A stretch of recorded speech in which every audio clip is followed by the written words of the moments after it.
Good morning. All right, once again, good morning, everyone. I'm Bill Diamond, Public Affairs Officer. Thank you for such a great turnout today. Happy to have you here. Ambassador Gonzalez is going to provide some opening remarks. After that, we'll turn to questions and answers, and I'll come back up to ask on questions. But with that, honored to introduce the U.S. Ambassador to Zambia, Michael Gonzalez. Thank you, Phil. Good morning, and thank you all for joining me here today. It is with a heavy heart that I must announce that the United States is cutting $50 million, that's 1.4 billion kwacha, in annual aid to Zambia provided for medications and medical supplies. For more than 1 year, the government of the United States has requested tangible action from the government of Zambia to respond to the countrywide systematic theft of these products provided by the United States. In the face of minimal action, responsive action by the government of Zambia, the United States is taking necessary steps to safeguard and ensure the accountability of U.S. American taxpayer funds. For more than 60 years, the United States and Zambia have shared a strong friendship. Because of our commitment to Zambia and the Zambian people, in recent years, the United States has invested more than $600 million a year. That's nearly 17 billion kwacha annually toward our shared goals of economic development and improved health and public well-being. Roughly 1 in every 3 kwacha spent on public health in Zambia comes as grant assistance from the American people. As part of this, in recent years, the United States has provided approximately $128 million annually. That's about 3.5 billion kwacha every year to buy medications to treat HIV, malaria, and tuberculosis, as well as to provide the technical and operational support for Zambia's national health supply chain. These medications and supplies are intended to be provided for free to the Zambian patients in need. Now today, millions of Zambians are living longer, healthier lives because of this assistance, which comes again in the form of grants, not loans, provided by the American taxpayer. We're incredibly proud to have partnered with Zambia to reverse the AIDS epidemic and to reach epidemic control today. Due to joint efforts by the United States and Zambia, 98% of Zambians living with HIV know their status. 99% of Zambians who know they are HIV positive are now on treatment. And 98% of HIV positive Zambians on treatment are virally suppressed, meaning they cannot transmit the virus. Beyond our support related to HIV, over the past 10 years, our joint efforts have helped reduce deaths from malaria and tuberculosis by more than 75%. Our investments in Zambia are intended to benefit the Zambian people. U.S. donated medical supplies and medicines, which include antiretrovirals or ARVs, but also tuberculosis and anti-malarial drugs and others, are made available to Zambians for free. Today, 1 in every 9 Zambians is living with HIV. But the majority of those 1.3 million Zambians is virally suppressed. They can't transmit the virus because of ARVs provided by the United States and intended for free distribution. However, I am disappointed to share publicly today that since 2021, we've uncovered systematic theft of life-saving medicines and other products that were intended for free for the Zambian public, including ARVs and anti-tuberculosis, anti-malaria treatments. Now, as soon as we discovered this countrywide theft in late 2021, we immediately informed the Zambian government of our findings and we initiated an across the country on-the-ground assessment of private pharmacies to understand the extent of the issue.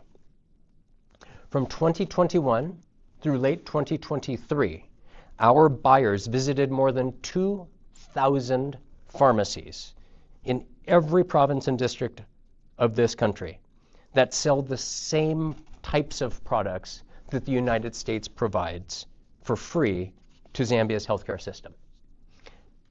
Shockingly, across these visits, 95% of the pharmacies that were selling the kinds of products that the United States provides were also selling stolen goods. Of those pharmacies selling stolen goods, 45% were selling stolen products that the United States had provided to Zambia for free for Zambians in need. Let me repeat that. In all 10 provinces, nearly half of the pharmacies that were selling the types of products that the United States provides for free for the Zambian people were selling stolen medications and medical supplies donated by the United States government. Now, the rest of the pharmacies that were selling stolen products were still selling stolen medicines and supplies from stocks that were purchased by the Zambian government, by the Global Fund, by other donor partners. On April 3rd of last year, 2024, I brought this alarming information to the attention of senior Zambian government leaders. In attendance at the meeting on that day were high-level officials from multiple ministries, from multiple law enforcement agencies and the executive. I asked them to take meaningful action on two fronts. First, I asked for action to mitigate further theft of U.S. provided goods. And second, I asked to enforce high-level accountability for those who are involved in stealing these life-saving medicines from the Zambian people.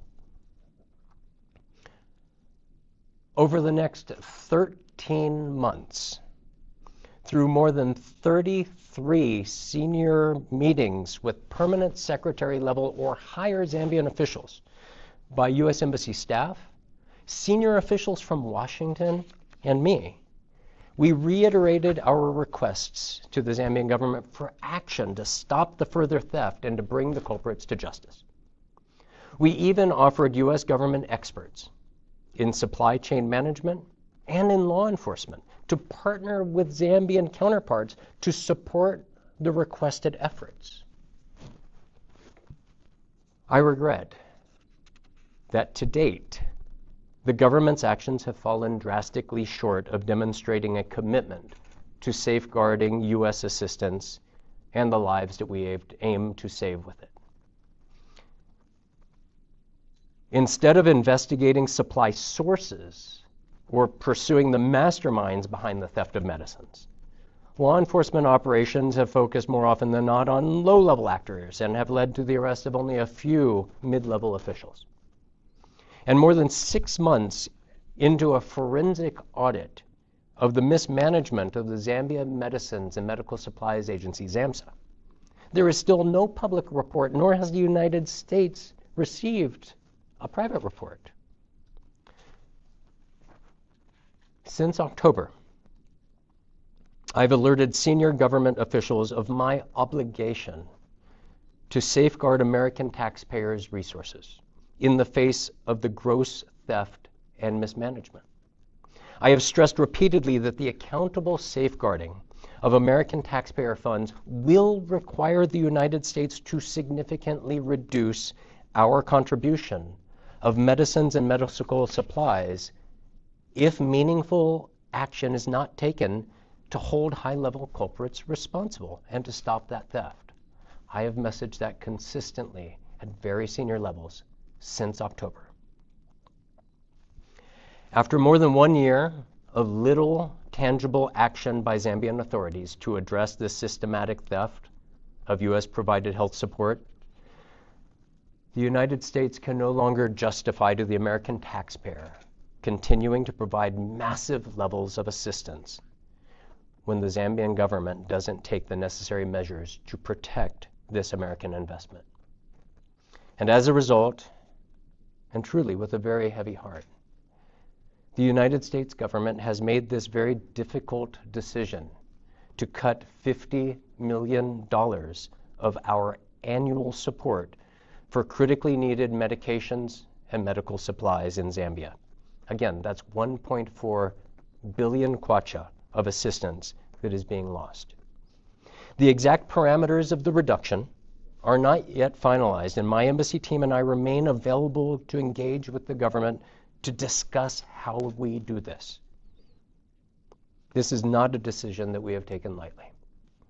And I've recommended to Washington that we do continue to procure and deliver these life-saving medicines and medical supplies to Zambia through the end of this year, to provide time to the government to develop a transition plan, to budget, to place procurements, to avoid stockouts of these medications. After that point, we will offer our technical logistics assistance to support humanitarian activities, to prevent drug resistance and disease transmission. But we will cut $50 million a year of our annual contributions to providing malaria, HIV, and tuberculosis medicines. Now, as many of you may know, the Trump administration is in the process of finalizing a broader review of our foreign assistance funding around the world, including here in Zambia. That review is still underway. But I want to stress that this $50 million reduction in our medicines and medical supply budget in Zambia is wholly separate from that. This reduction is exclusively because of the lack of action by the Zambian government to respond to the countrywide systematic theft of American-donated medications and medical supplies, despite more than a year of intense requests and offers of support to realize those objectives. Moving forward, the United States does remain committed to supporting Zambia and the Zambian people to realize the massive potential that this great country possesses. Zambia's prosperous economic future and a healthy population that's going to drive that future is absolutely in our shared interest between Americans and Zambians. The United States remains deeply interested in contributing to that future. But we are no longer willing to underwrite the personal enrichment of fraudsters or the corrupt when patients go without or have to buy life-saving medications that we've provided for them for free, and the Zambian government doesn't take action to enforce meaningful accountability or introduce systematic reforms to ensure that those resources that belong to the people actually reach them. I thank you for joining me here today, and I'm happy to take any questions you may have. Thank you, Ambassador Gonzalez. With that, I'd like to welcome any questions from the media. Raise your hand if you have a question. Please state your name and the media outlet you are from. I want to stress that for today, we want to keep this focused on the topic we're addressing, U.S. assistance to the health sector. So please, questions on that topic. But with that, we very much welcome any questions that you have. Yes, please. Good morning. Good morning. Right, I'm just trying to put myself together because this is really shocking. My name is Rachel Muba from Zambian TV, and my question is going to you, your ambassador. Assuming the government begins to work on, enforcing or law enforcement action against those that are, pilfering this medicine, is there any chance that the U.S. government will reconsider this decision? Thank you, Rachel. I appreciate that question on whether, if there were law enforcement action going forward by the government, if the U.S. would reconsider this action. At this point, after 3 years of raising it and 1 year of intensive engagement and requests, we've made this decision. I cannot commit to what may happen in the future. I sincerely hope, however, that the Zambian authorities do take meaningful action, both on accountability as well as on mitigation, because the Zambian people need it. More importantly, the Zambian people deserve it. These are resources provided for them. And it's not just resources from the United States, it's government resources, other donor resources. So I sincerely hope the government does take action, and how the United States may respond to that remains to be seen. Thank you, Rachel. Thank you. Yes, please. Good morning, Ambassador. My name is Nelson Zulu from Radio Phoenix. I would like to find out from you if, from your assessment, you've seen potential that these mitigation as well as accountability measures could be put by the Zambian administration or the Zambian government. Thank you. Nelson, if I understand you correctly, does the Zambian government have the ability or potential to take accountable action? I believe they do. I haven't said that no action has taken place. Where we have seen meaningful action, limited, but has been from the Drug Enforcement Commission. And I salute Director General Banda for what he has been able to do. I think much, much more can be done. That will require resources and prioritization of funding to do that. There has been months and months and months of engagement and conversation and discussion about how to reform the supply chain process, reforms to ZAMSA. It's time to move those discussions to tangible action. Again, that will take both resources as well as the political will and prioritization to make those reforms happen, and to happen in a sustainable way. So I have no doubt that the Zambian government has the skills and the abilities, and frankly, if they want, the resources to make this happen. And I would reiterate that the United States has, until now, and will continue to offer technical expert advice to support Zambian authorities, be they law enforcement or supply chain, in order to address the things that we are talking about.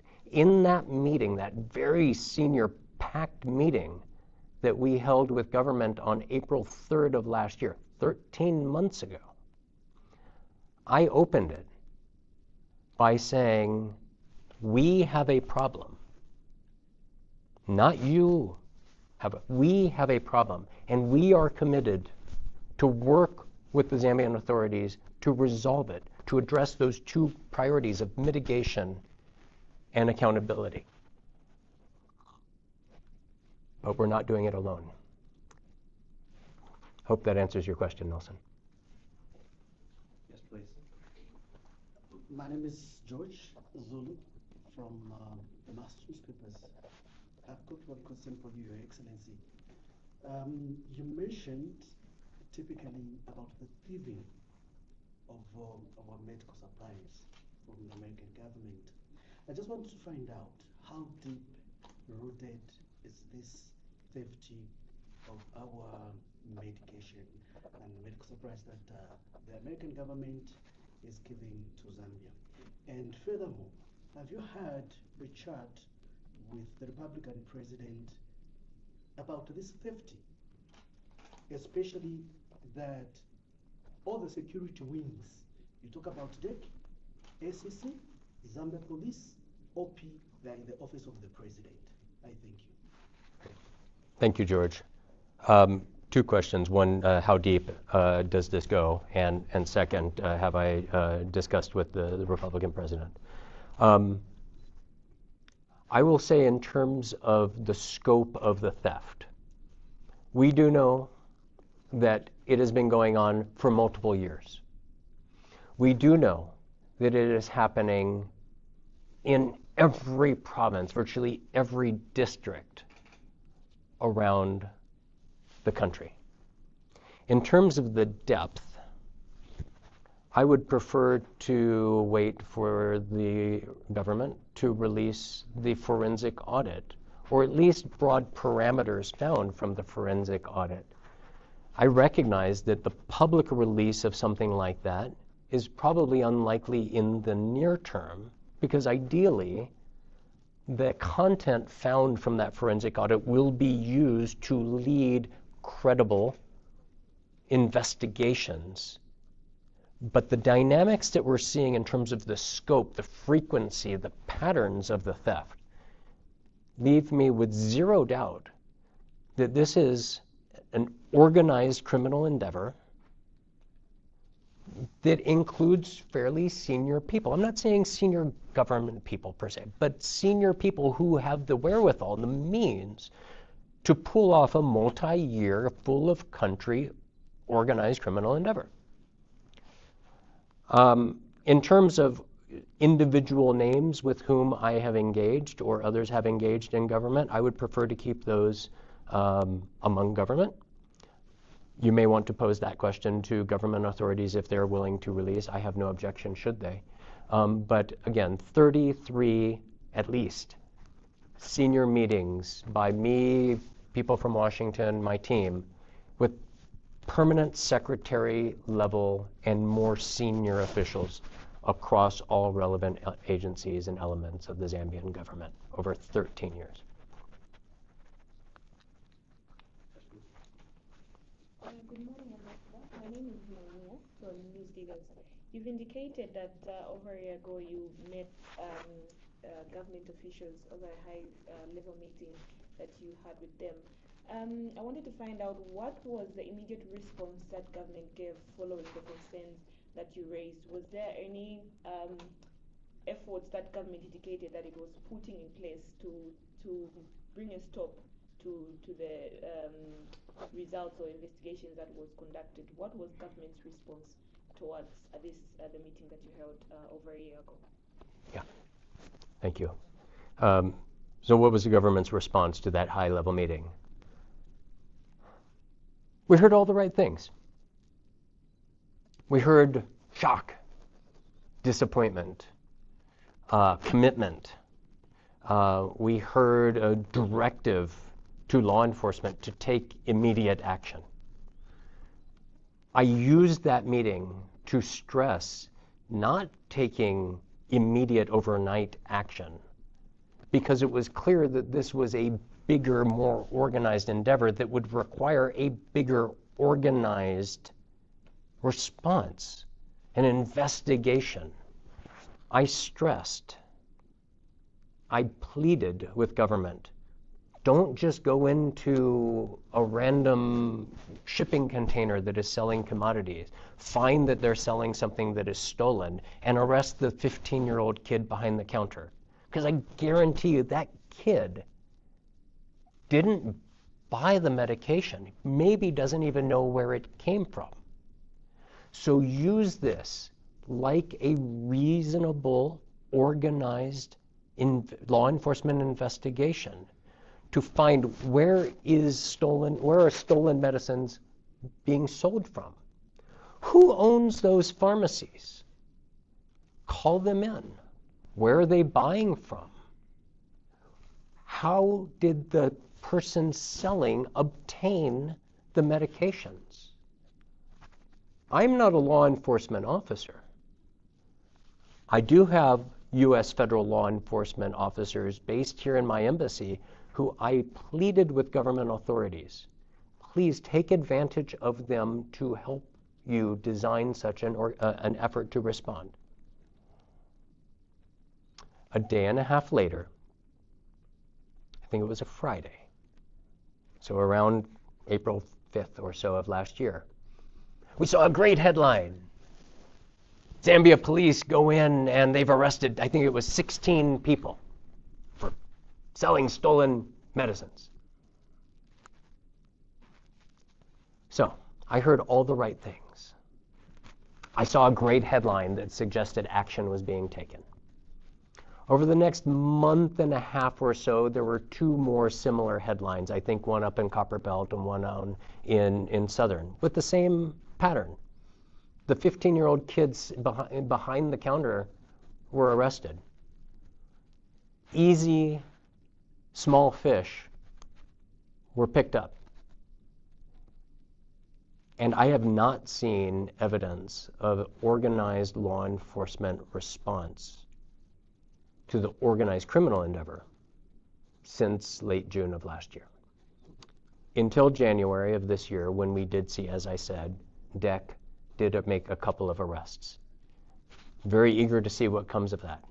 Now we do see, I think in Daily Nation today, in a couple of the papers over the weekend, someone working in a clinic was found with 22,000 kwacha worth of medications. Great.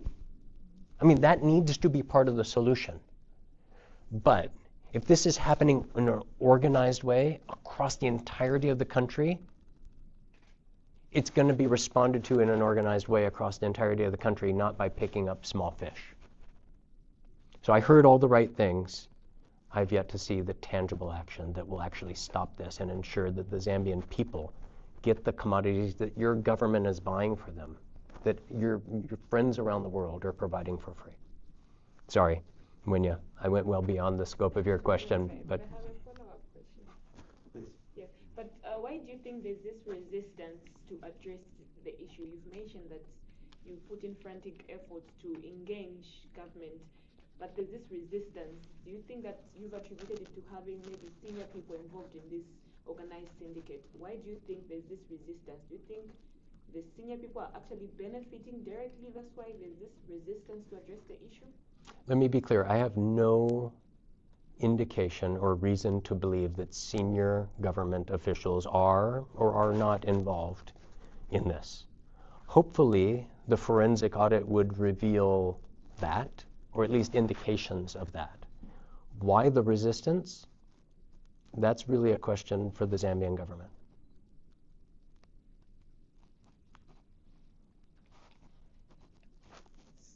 It's just a follow-up here. And also that you did indicate that this decision was reached after finding out that there was a $50 million funding towards healthy being cut just like that. It's really critical and concerning for this country. What really motivated your government to cut? If you can say, through her question, you can respond to say, you are not too sure, maybe you wait for the audit. Did you audit to find out that there were these thefts? Did you share that audit with government? What has been the response, especially to the head of state? Because whatever is happening, all these questions are coming as a result of this eventuality that has happened to this country. And if you shared with the head of state, what was his response? Was he concerned? Mr. Zulu, I appreciate the question. I view this as a heart-wrenching worst-case scenario. As the senior U.S. diplomat in this country, I have done everything I possibly could or know how to do. I've lost sleep over this. I've cried over this. Because I know that it's not going to be senior officials or maybe not the senior people who are getting rich from this, who are going to hurt. I know it's going to be the poor family in rural Zambia whose baby gets malaria and they won't have access to anti-malarials.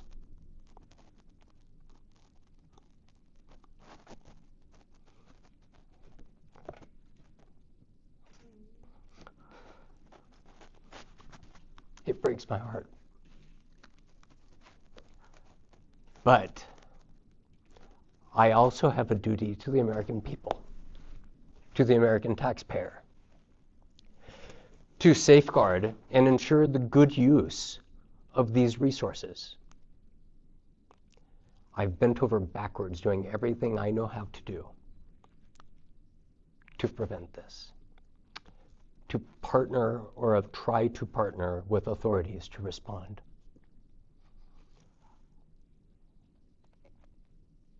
And in the absence of action, to hold people accountable and come up with a tangible plan and implement it in a year and a month. I cannot tell the American taxpayer this is a good use of their funds. And so I'm grateful that the cut is only $50 million. And I hope that moving forward, right, the question that we got, that the government authorities and law enforcement and supply chain will take the tangible action to stop this.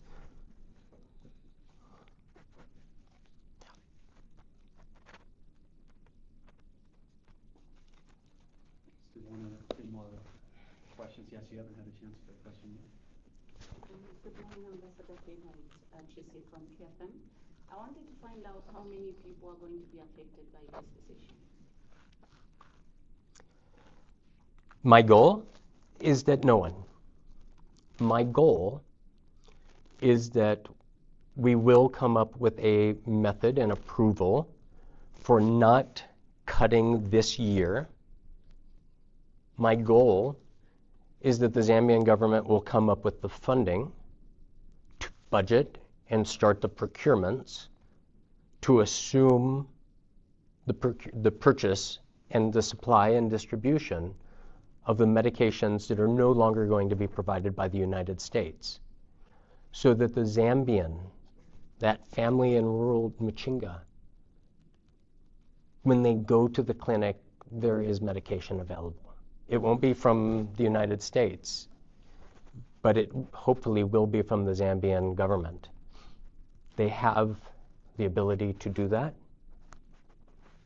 And again, I and my team are committed to working with a transition to make sure that the Zambian patients, the Zambian people who are relying on these drugs and medications, don't see a gap.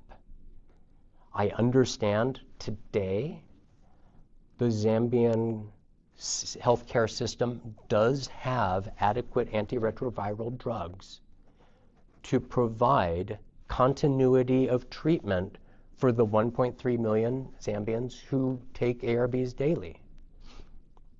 And so this is a big announcement today, but it's a financial announcement. And there is not, and I don't want this to be perceived by the public as saying, oh my God, there's not enough medications in the country today. That's not the case. And I and my team will do everything we possibly can in partnership with Zambian authorities to make sure that there is a seamless transition of this financial change so that Zambians receiving and relying on medications, be it for tuberculosis, malaria, or HIV, when they go to clinic to get those medications, they are there. Let me just see if anybody who hasn't asked a question would like to ask one.